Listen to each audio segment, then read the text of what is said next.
Welcome to Olympian Water Testing, giving you the best in water analysis.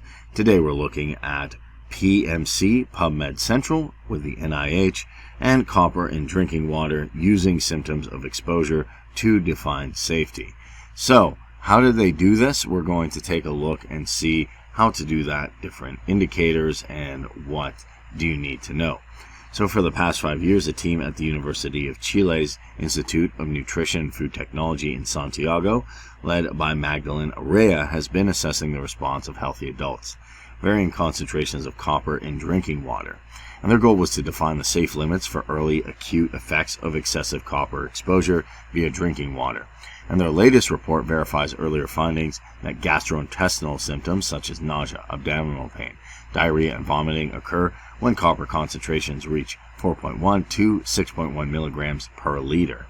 And this provides the best confirmation to date that the World Health Organization, or the WHO, current drinking water limit for copper of 2 milligrams per liter is reasonable.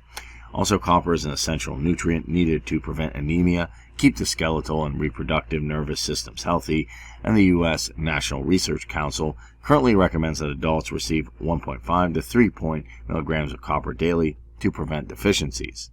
That all being said, copper does have its benefits. It's unlike lead, that any amount of lead is dangerous. Copper can have some benefits. That being said, if it exceeds some of these daily recommendations, it can be harmful. Because, however, the health effects of high copper intake are poorly understood. And reports of copper poisoning are uncommon and are linked to eating fruit sprayed with copper fungicides, cooking food in copper vessels, or ingesting grams of copper sulfate in suicide attempts.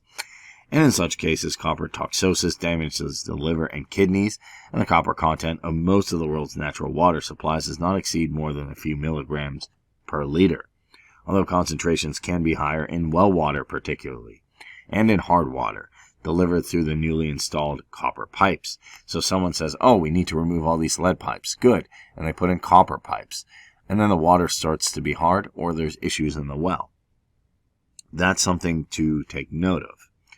Ariana and colleagues are also working to identify markers of early biological relevant effects on copper deficiency and excess, and past studies have shown gastrointestinal symptoms are better indicators of acute exposure to copper than biochemical markers.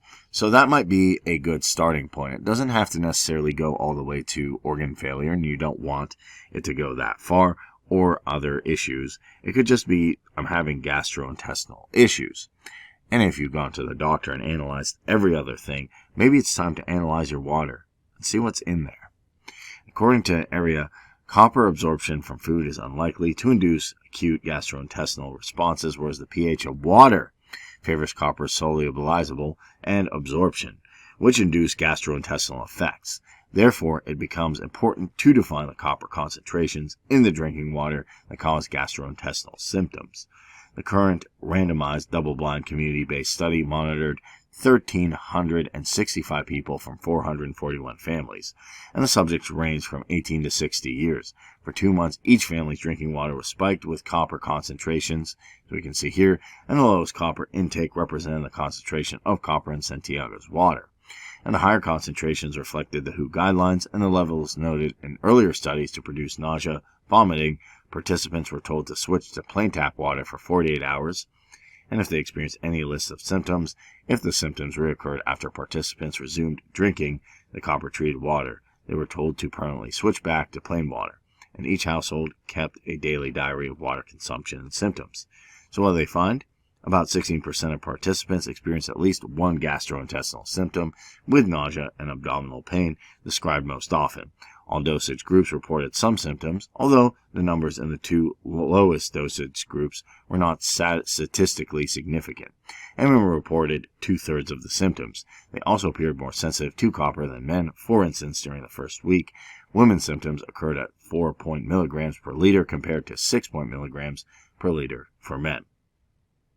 And the latest studies confirm the findings of the early studies, which involved controlled clinical trials. So what we can see here in a nutshell is that gastrointestinal problems can happen with elevated levels of lead or elevated levels of copper.